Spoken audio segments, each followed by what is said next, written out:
My jsme v Mamodiagnostickém centru Waltrovka, které je součástí skupiny EUC, a my jsme typické screeningové pracoviště a diagnostické.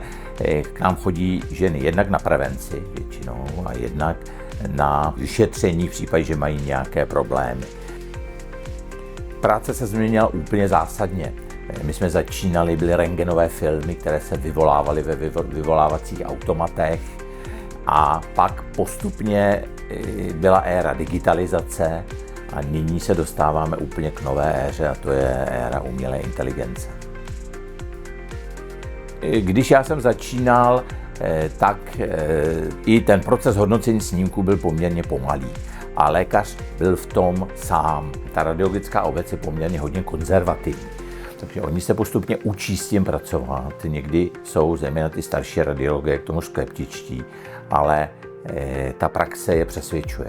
Já mám tu čest, že učím na lékařské fakultě, na první lékařské fakultě, takže oni minimálně v předmětu zobrazovací metody a radiologie se to prostě učí a my jim to ukazujeme. Já jim ukazuju, jak ty systémy pro umělou inteligenci fungují v mamografii a ostatních oborech radiologie.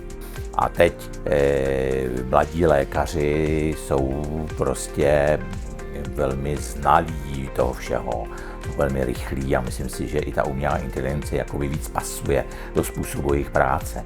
A mým úkolem v současné době je startovat určité trendy a jakoby zametat cestičku tak, aby se ty nové aplikace v umělé inteligenci dostávaly do praxe.